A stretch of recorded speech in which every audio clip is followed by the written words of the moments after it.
Hello and welcome. What the fuck? We'll just restart that. Here we go. Hello and welcome to Three's a Crime, a true crime podcast. I'm Tori. I'm Emily. And I'm Lindsey. And that's our intro. Here we are professional podcasters. We're podcasters, bitches.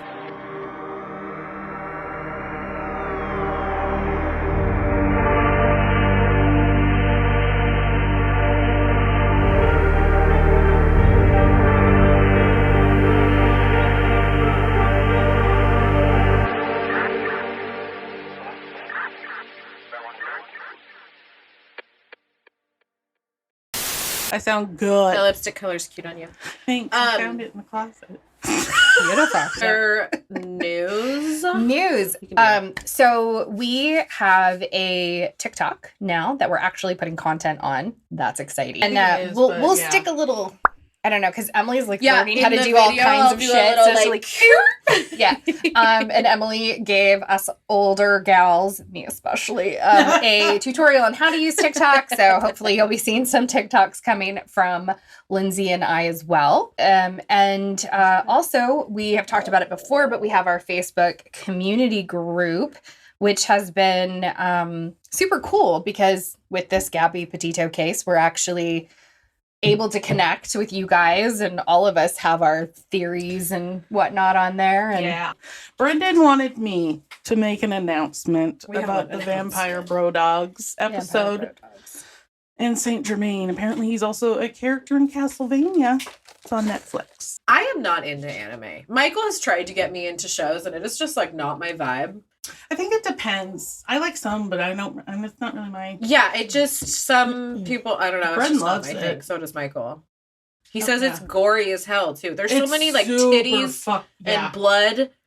It's Game of Thrones, but in animation. Yeah. Animation. Also wanted to mention today, I stopped and got us our coffees at Wake Up Call and had some of the two nicest. So I had the guy that was outside that took my order in the rain, poor kid. Aww. And I was like, because I was having morning and I was telling him about it. And I was like, but you have to stand out in the rain. He's like, and I don't even work at this stand. I'm just filling in for somebody. And they made him stand outside. I made chili for us today for lunch because it's kind of chilly and rainy and fall is coming. And Emily got us. I got us. So one of our favorite patrons ever, Hannah, who makes all of our sweet treats. I picked up a dozen cinnamon rolls from her this morning. Pumpkin cinnamon rolls. The podcasting with dogs is...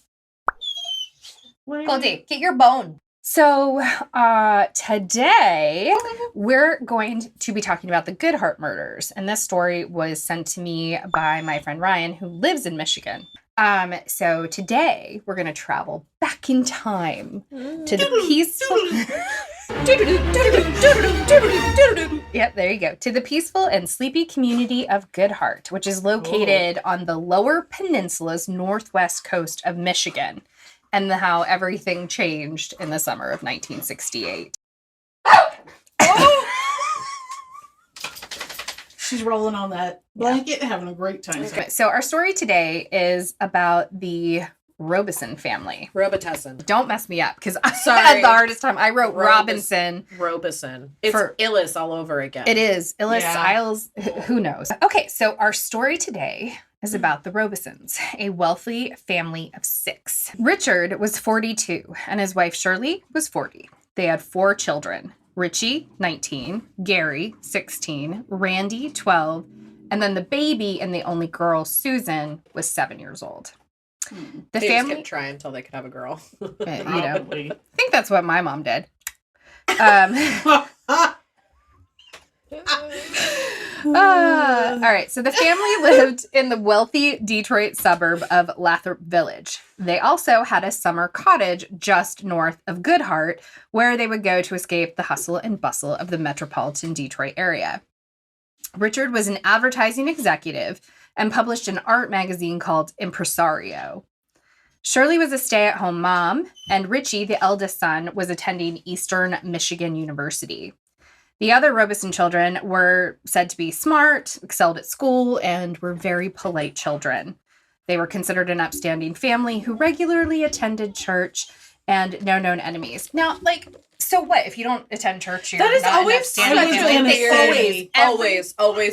If they went to church, then they're good people. Then they're good but people. That's not 100% true. No, it's probably not. The Robisons' cottage their front door was just 100 feet from Lake Michigan. So, fuck. Yeah, like they could go out the door and they were basically, on the beach there.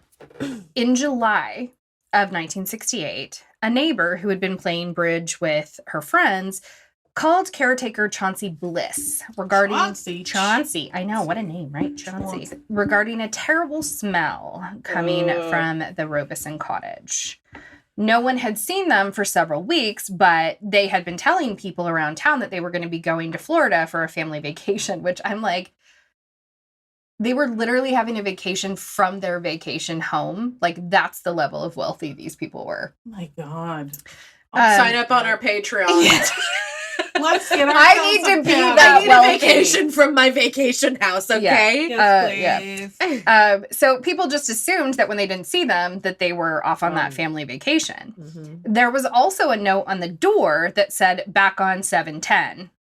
And it was 1968. So, there's no cell phone. You couldn't post on your Instagram. You couldn't. No. Nobody would know if you were missing based on your Instagram. There aren't cell phones. Most people didn't even make long distance calls at that time because they were expensive. Super expensive. And flying would have also been a luxury. So I believe the thought was that they were driving to Florida. Chauncey had actually built the cottage a few years prior. Good old Chauncey. Good old Chauncey. So he heads out expecting to find a dead raccoon or a dead animal. So he kind of steeled himself for finding that. But as you guys might have guessed, it's not what he found. For a good time story. That's not what, I mean, you not guys what know. This podcast is about. Right. Yeah. And so when he got there, he knocked on the door, but there was no answer. Not surprising. They're, not there. They're not there. Some reports claim that he looked through the window. Other reports claimed that he kind of like jimmied the door and got in. But regardless of how he viewed it, he saw Shirley, the mother, and she was sprawled out, laying on her stomach, and had a plaid blanket covering her from the knees up. And then behind her, he saw the bodies of some of the other family members just laying in pools of congealed blood. So Chauncey was like, I'm out of here. Thank you. And he went and called for police. Oof. The police arrive and find that the entire Robison family had been murdered. The house was in disarray, but they were able to kind of piece together that the entire family had been in the living room of the cottage. And you could tell from one of the windows in the cottage that a shot had initially come from outside, and they believed that shot hit Richard and then went into one of the boys. Oh my god. They were killed by the same bullet? I think so, yeah. Wow. Oh my god. From what I was reading, that's kind of what it looked like. After that happened, the murderer then entered the cottage and basically tracked down the family members one by one and taking them out. How old was the youngest kid? 7. The killer then closed the curtains, jacked up the heat, locked the door, and attempted to cover the bullet holes with cardboard. What the fuck would you jack up the heat? Yeah, why'd you do that? Cook them. Okay, all right. It was later determined that the date of death was believed to be Tuesday, June 25th, 1968, with the attack occurring either in the late afternoon or evening. The family had been in the home deceased for 27 days. No. And this gets real weird. So it was then determined that the local morgue was not capable of handling disgusting it's human just remains it's also like a little that. Cabin morgue. Everything's just a little cabin. Oh my god, I think I just burned the whole thing down. Just the whole building. There's no... We're gonna get there. Oh my god. So... There's no saving that carpet. No, there wasn't. And we're gonna get there. So, they had decided that the local morgue wasn't able to handle the advanced state of decomposition. not to mention the smell. So they took the bodies out to the Emmett County Fairgrounds. And in an interview I watched, it said that they ended up having to borrow some tools from a local vet. And they actually completed the first set of autopsies in a chicken coop. The bodies were then exhumed for a second autopsy in November of 1968 in an attempt to search for more evidence. Wow. As I had said, Shirley was found laying on her stomach in the southeast section of the living room. And there's a little diagram of where all the bodies were found. And so we'll have that posted. Or it might be right here. Oh, I can put it. Yeah. Right here. Somewhere that one of us is making a box is where you're going to see the image. Here. As I said, she had been covered with a plaid blanket and had been shot in the head with a .25 caliber bullet. The slug was recovered during the first autopsy.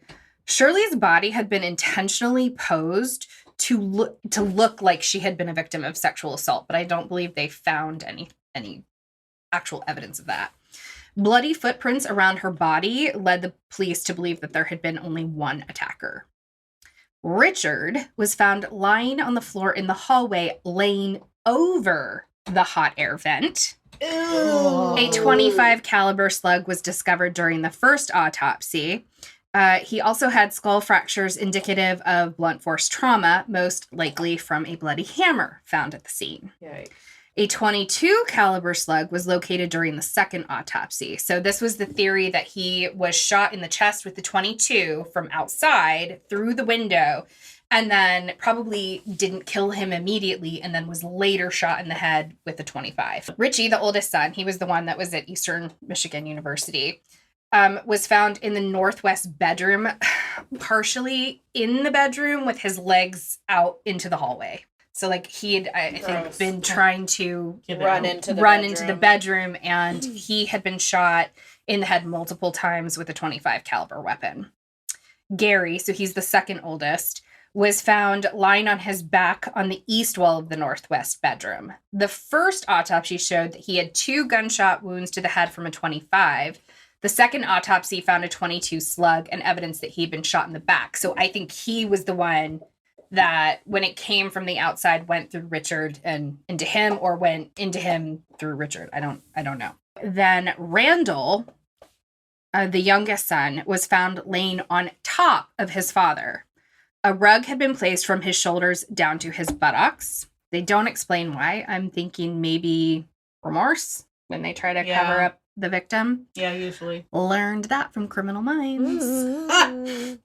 Love that show. And which I've been watching a lot of recently. Tori and I have this weird thing where we watch the same show at the same time in 2 separate houses and 2 separate seasons, and I don't know why we do that, but it's a thing that we do. It just kind of happens that way. Anyway, Randall, his cause of death was a gunshot wound to the head, but no bullets were recovered from his body. Susan, so she's the little 7-year-old, was found in the hallway on her back next to her father. She had been shot in the face and had a skull fracture, also likely from the bloody hammer found at the scene. And a .25 caliber slug was recovered from her clothing. Now, Emily, the cabin was in such a horrific state that it had to be demolished. Okay. Because it proved impossible to get rid of the bloodstains or the smell. There's no way out of that one. 27 days. And I mean, and that's why he put them over the heating vent in an attempt to accelerate decomposition. You know, you think back in 1968, they didn't have any of the forensic tools really that they have today. And so one of the few things that they probably could do was to figure out time of death. And so, you know. Well, it's the same reason that people put victims into bodies of water, right? For the same reason, or like you put them to wash away summer, evidence. or it like the longer that they're in that really extreme heat.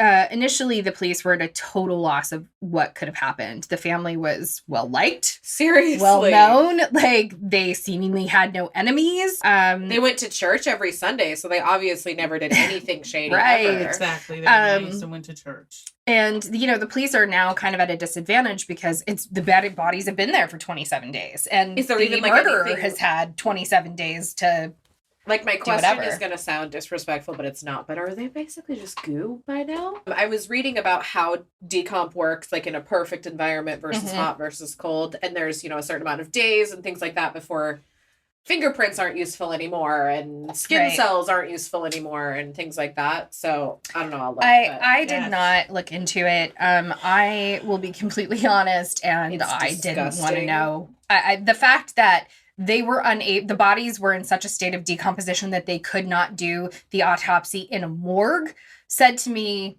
that's about all you need to know. Yeah. For me, like Emily's gonna find Emily's gonna find out.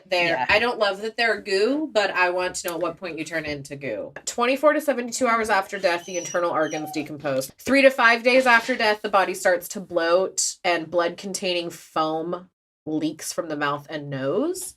Sorry, Tori. 8 to 10 days after death, the body turns from green to red as the blood decomposes and the organs in the abdomen accumulate gas. So 8 to 10 days is when they start to bloat. So imagine that's like, what, tripled? Ugh. Police interviewed a local manatee who had done some tree trimming for the family just a few days before the murder and were most likely the last people to see them alive.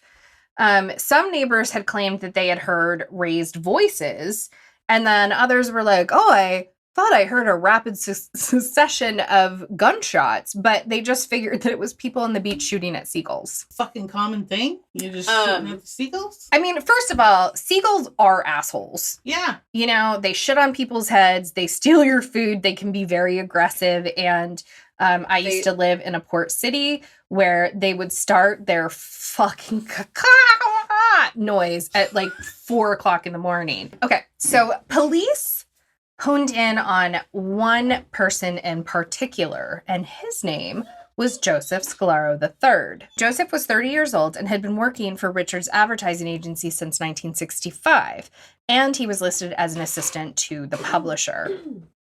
He had told police that the last time he talked to Richard was on June 25th, which is the day that they believed that the family died, about whether some checks had arrived at their Southfield office.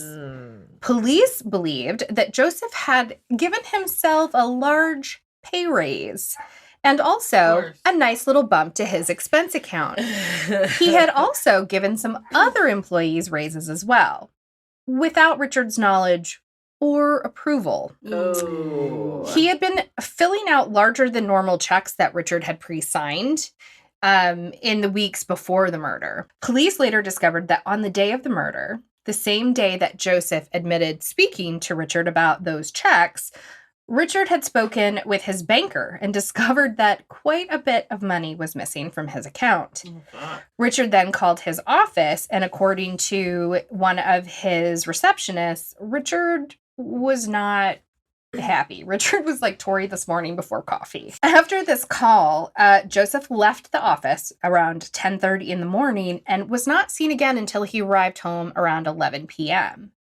His wife told investigators that it was the first time in 6 years that he had not been home for dinner, or at least called to check in and say what his plans were. Oh my God. Like, I can't imagine Michael doing that. Like, he's never done it. So to just be like, where the fuck?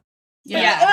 Like, what the fuck? Oh, no. There was one day that I think Michael maybe didn't have his phone or something. And he was traveling. And you were like... I was like, I haven't heard from him. True crime podcasts make you painfully self-aware of how much time has gone since you've heard from somebody. It's true. It is true. You had even said, like, I'm going to give him, like, 2 hours, and if I don't hear from him, like... I was like, plans will be initiated. Warrants will be processed. We will pull phone records. Joe had no alibi, and he kept trying to give alibis that were all, like, easily disproven. Always. Joseph had one little quirk, though. One of his quirks was that if he liked something, he would buy 2. So when police searched his home, they find, like, 2 of the same suit. They found a pair of boots that were brand new, had never been worn, but the tread supposedly matched the bloody footprints around Shirley's body. Creepy. Mm-hmm. He also had 2 identical 22s and 2 identical 25s. What the fuck? He claimed that he had given one of the 25s to Richard, and then he said he also had given one of the 22, it was an AR-7, away as well, but a neighbor said, no, I saw that AR-7 in his house before in the weeks before the murder. While the shells that were found at the scene didn't match the weapon that he had in his possession, they found out that he actually had a family firing range. So police went out to the family firing range and they collect some of those shell casings, and those did match the ones that they found at the murder scene. And also for the 25 that was still in his possession, they found out that he had purchased 2 identical guns on the same day. Oh my God. And the one that was found in his possession was the same model that was used in the murders.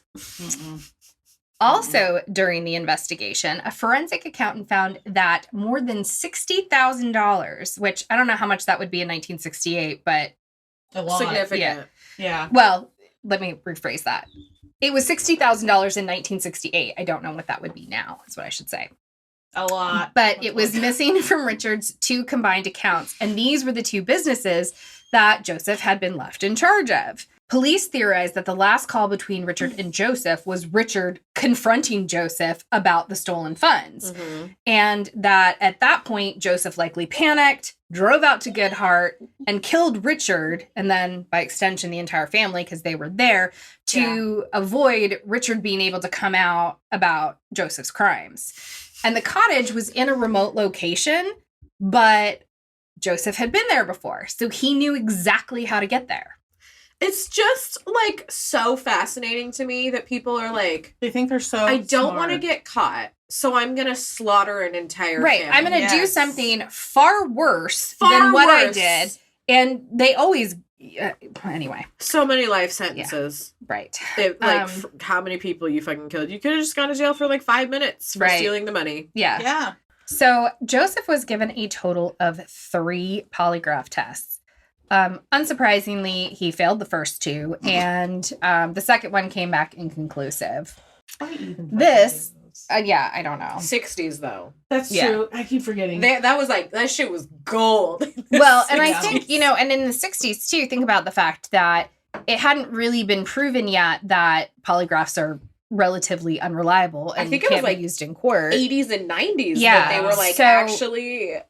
maybe we can't rely 100% on this. No. But, so, this is 1968, so 2 failed polygraphs and 1 inconclusive. Still doesn't look great. Doesn't look great for Joe. No, you're fucked. Joe Schmo. Then you add on the fact that not only did he have a lack of an alibi, but he kept lying, trying to give alibis that were then disproven. And he had a motive because he had been embezzling money. Things just don't look... it's adding up to not be in his favor right now. Yeah. He's the prime suspect, and police are pretty much not looking at anybody else. However, the DA in Emmett County was reluctant to bring charges because they didn't have the murder weapons, and so he said the entire case was circumstantial. The DA was also I just fell asleep. I cannot. That's just... Just because of my story? No, because of the goddamn fucking DA.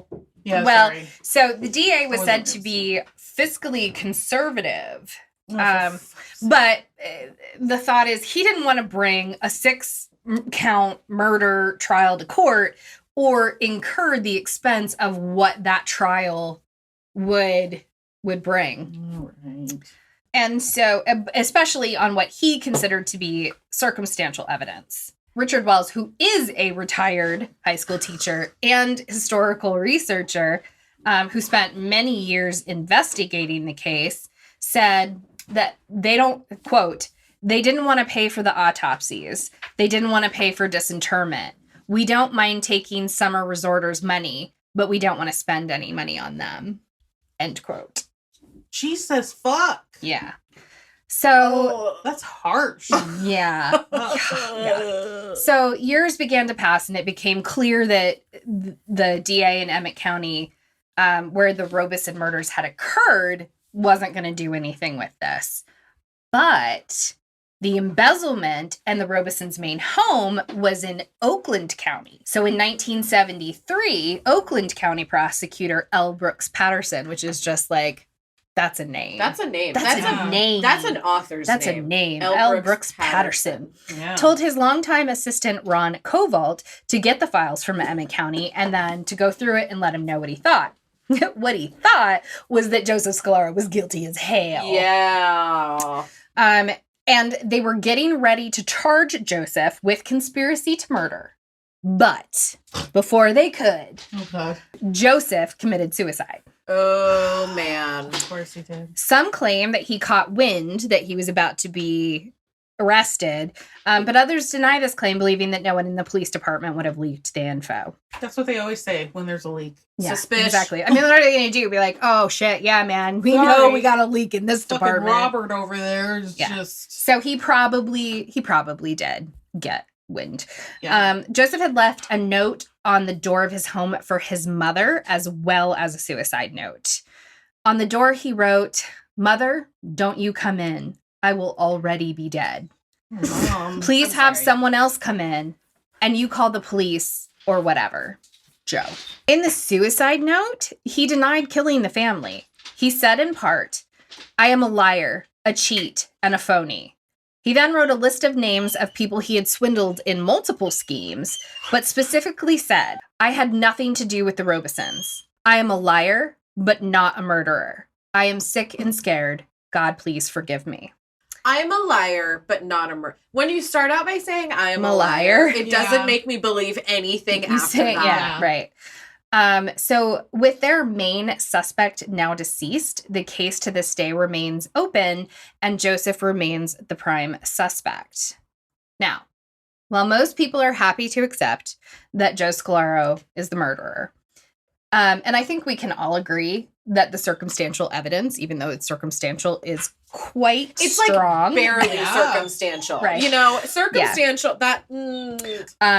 But people who are proponents that it wasn't Scalaro say that he could not have made it to Goodheart, which is about 4.5 hours from Detroit, murder the family, and make it back in time, in the time that he didn't have an alibi for. But in my research, I read that he had between 10 to 12 hours unaccounted for. So 10:30 to 11 p.m., which to me gives him plenty of travel time. If it's 4.5 hours there, 4.5 hours back, that's 9 hours. Even if traffic was bad, okay, maybe it's 10 and a half. And, you know, I mean, it's cutting it, but it's still possible. Yeah, I mean, that's what I'm saying. Like, I don't think that it is impossible for him to do that in that time period. I think 10 to 12 hours is more than enough time, because he went through the house, picked everybody off, and then just all he really had to do at that point was then turn up the heat and leave. Turn up the heat and move the bodies. And, you know. And they knew him, so he got in, just walked in there. So anyway, but there are some other suspects. So some of the other people that are put forth as, I shouldn't say that they were suspects. None of these people were considered suspects by the police. This is web sleuths of possible suspects. Okay. So the first one is John Norman Collins. He was also known as the co-ed killer, the Michigan killer, I think was another name. But I thought the co-ed killer was fucking... Ted Bundy? No. Oh. Mindhunter. Ed Kemper. Was he the co-ed killer? They used that for a lot of really anybody that killed anybody that was in college and a female was a co-ed killer. killer. Well, they had so many going on. They're like co-ed killer 1, co-ed killer 2. I mean, it's like the Night Stalker, the original Night Stalker. The Night Stalker, the original Night Stalker. Glass door opener killer. That's So, anyway, John Norman Collins was Goldie Hawn. Kurt Russell. John Norman Collins was convicted of killing a female college student in 1970 and was considered a suspect in several other cases. He attended Eastern Michigan State with Richie Robison, like at the same time. And one source, which may have been Wikipedia, so like grain of salt, said that he actually roomed with him during the first week of orientation. To me, this theory is pretty weak. I mean, that's it. The only tie is that he went to the school at the same time as Richie and maybe tangentially knew him. You guys remember Chauncey? Chauncey Bliss? Chauncey! How can I forget Chauncey? Right, the caretaker. He's the one that found the bodies. Some locals considered him to be an eccentric, and he had lost his son in a motorcycle accident the year before. Not the year before. Lies. Some locals considered him to be an eccentric, and he had lost his son in a motorcycle accident not long before the murders. Got it.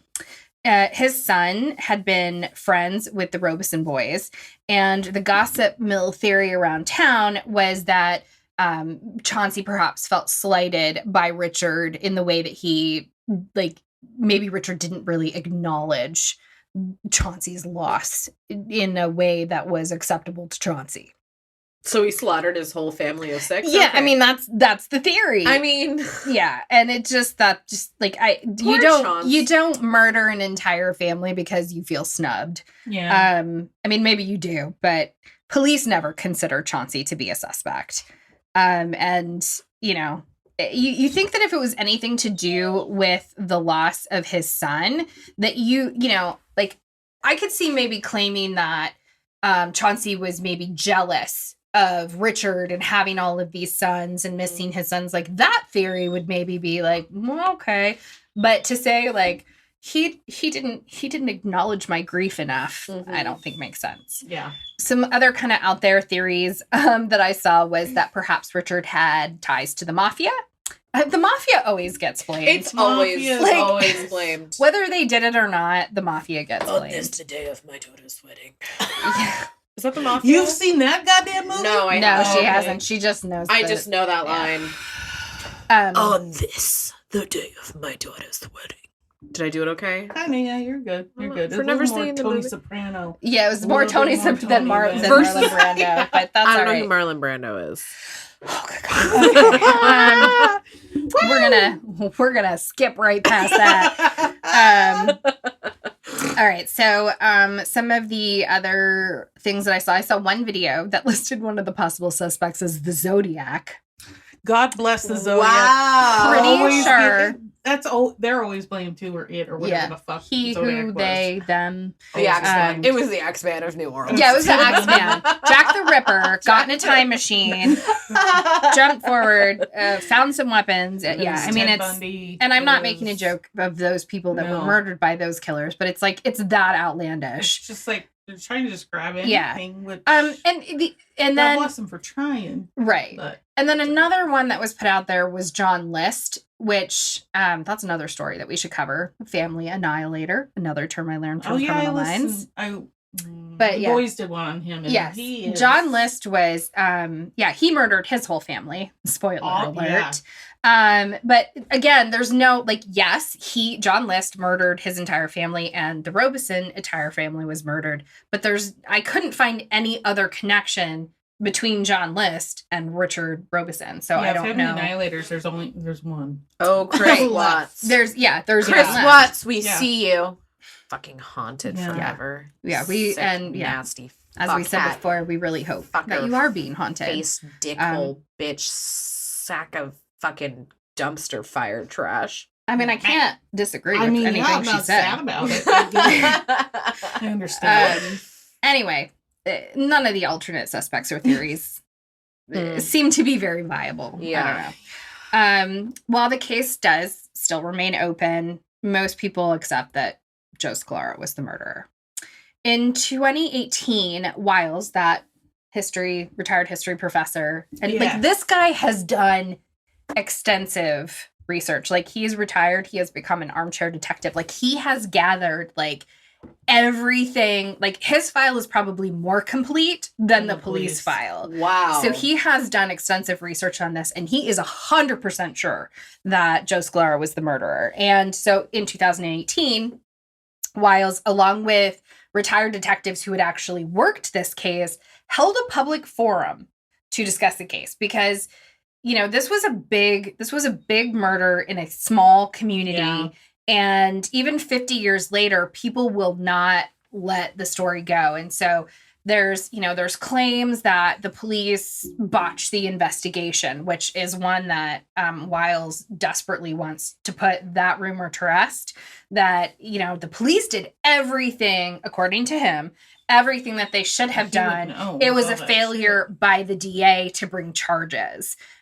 because they didn't want to pay the money, and they made it a money thing rather than being able to close this case and put a murderer behind bars. So they wanted to put all of these these random rumors, these random theories to rest, and kind of wanted to close the unclosable case, because with their main suspect dead, they can't close the case. Yeah. The only thing that stuck with me was, if you're writing a suicide note and you're gonna commit suicide, why would you lie in your suicide note? Other than maybe you don't want your mother to think of you as being a murderer. But she knows you're an embezzler. And that's a fair point, though. I mean, his note was specifically to his mom and nobody else. Like, maybe he just didn't want her to. Well, no, the note, so it was like one piece of paper, but it was folded. So the note, so the door, what read on the front was the "Mom, don't come in. I'm dead. Have somebody else find me, and you call the police." And then on the inside, it went into, look, man, I'm a liar. I'm a cheat. These are all the people that I defrauded, but I did not kill the Robison family. So weird. I don't know. And I think one of the most frustrating things about this case in particular is that if this case happened today, it would be solved in that. 5 seconds. Yeah. I mean, because we have all of these tools that we didn't have at that time. And, and which is kind of incredible to think about how far forensics has come in 50 years. Yeah. Seriously. But forensics wasn't even a word that was used 50 years ago. So, I mean, I don't know that we will ever really, really know what happened in this case. Not for sure. But I don't know. We want to know what you think. Is the case closed? Was it Joe? Was it somebody else? I don't know. I have a hard time with people killing themselves before they have a chance to. Yeah, I mean, he took that secret. That's what I mean. Whether he was innocent or guilty, it went to his grave with him. Yeah. Well, I have a hard time with. It just makes me think that you're more guilty when you do it. I don't know, but, some people just don't want to spend, and he knew that all of this evidence against him did not look good. Yeah. And then I kind of wonder, is it too much circumstantial evidence? I don't know. Is it too much that, I don't know. One of the theories I did not see was maybe that Joe was being set up for the murder, but yeah, I mean, we need McCoy on this. We do. McCoy and the other people I can't remember the names of. So, I mean, I'm going to go out on a limb and say probably Joe. But I don't, can't say for sure. And the case, one of the things that I watched, they were, so this case, because it's still open, keeps getting, what's the word I'm looking for? Handed to the next generation of detectives, passed down. Yeah, passed down. There you go. But through generations. So I mean, honestly, through generations, as detectives would retire, the case gets transferred to another detective. And so they were interviewing the detective that is currently, in charge of the case, and he was like, it was 2018 during when this video was filmed, and he had said, tips still come in. Do they come in frequently? No. But tips still come in, and they continue to run down those tips and any leads that they might get because it's still an open case. I'm surprised it's open. Yeah. I don't think, though, that they can close it. With him dead? With Scalaro dead. Because they can't... They can't clear him, but they also can't convict him because he's dead. He can't stand trial, and I don't think that you can necessarily... I don't know, guys. Tell me if I'm wrong, but I don't think... know. I think it still makes it a cold case. Yeah, because I don't think that you can... It was never proven. There's a chance... Right. There's a 50... Not 50 somewhere. But yeah. But without being convicted by a jury of his peers, he's not guilty. And, he's not been found guilty, I should say. And so they can't close it and say that he was the murderer because... They don't know. Right. So... frustrating case. And also, I didn't know about this case. I had never heard anything about it. Just like I said, my friend in Michigan was like, "Ooh, I have 2 cases that happened near here." And so she sent them to me. And that's awesome. So thanks, Ryan. Rockthedivine.com. Yayo. Plug for my good friend. So that's it. So now we're gonna go eat some chili. We're gonna go eat some chili. We're gonna fucking fart up here, guys. Oh, it's gonna smell like I was thinking that last night. I was like, yeah, I mean, well, and I put in white beans and black beans. Yeah. Thanks for being with us this week, guys. Thanks for watching and listening. Yeah, I don't. Yeah, we're getting used to this. Yeah, this is totally new for us. You have to do your sign off. Oh, remember who you are and what you represent. And what you represent should not be an embezzler, murderer, or Emily. Have a good week, guys. I love you.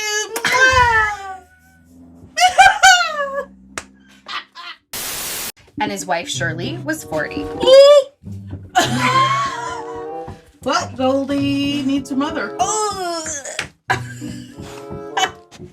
Hello. Don't jump down under. Let's just hold this up. Can we get down? Hello, baby. Yeah, okay, we'll just give you a quick hello. A little quick hello.